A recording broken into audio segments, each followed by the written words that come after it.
Welcome to Eerie Bites of History, your daily serving of strange bites of the past. Today we have a man who rode the collapse of the Twin Towers, a balloonist's tragic fall, and the return of aviation's most famous ghost, all of which happened on September 11th. Let's begin.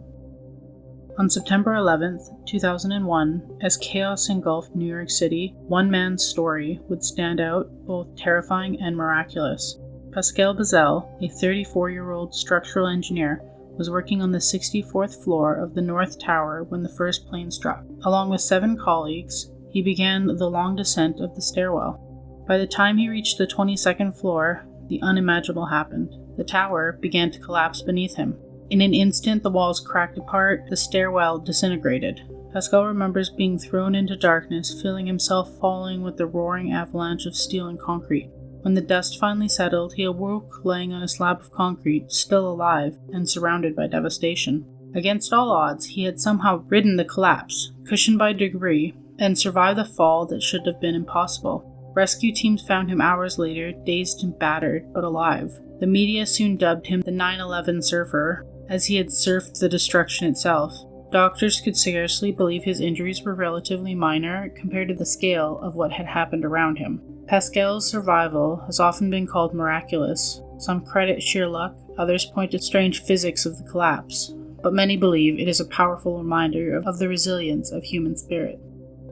On September 11th, 1789, one of history's earliest attempts of human flight ended in a fiery tragedy. Jean-François Fillet de Rosay, a French science teacher and daring adventurer, had already earned fame as one of the very first men to ascend in a hot air balloon.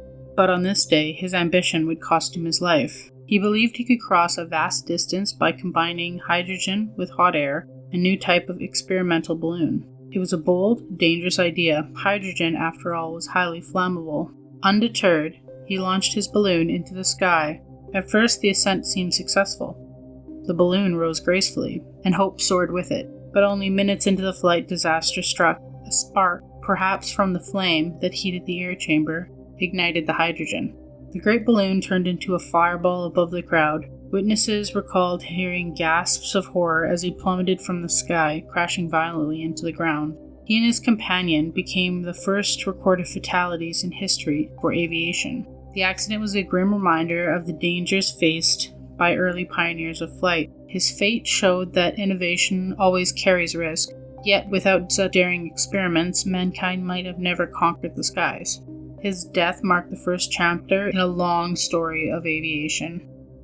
On September 11th, 1980, an 8-year-old boy named Brian Ingram was on a family camping trip along the Columbia River in Washington state. While digging in the sand, he uncovered a rotting bundle of $20 bills. At first, the family thought it was just discarded trash, but when the money was examined, investigators realized it matched the ransom given to one of the most mysterious figures in American history, D.B. Cooper. Nearly a decade earlier, in November 1971, Cooper had hijacked a Northwest Orient flight, demanding $200,000 in cash, and then parachuted into the night, vanishing without a trace. Despite the enormous manhunt, no body, no parachute, no trace of him has ever been found. For years, the case went cold until Brian's shovel hit the sand that morning. The decayed bundle totaled about $5,800, neatly rubber banded together, and was quickly confirmed by serial numbers as part of Cooper's ransom. But instead of solving the mystery, the find only raised more questions.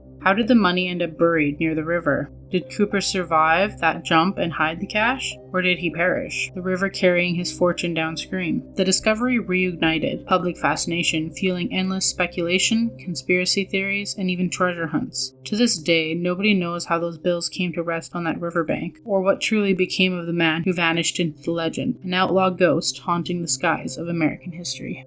Like your history snack-sized? Drop us a comment with your favorite bite and subscribe. Join us daily, your eerie dose of the past.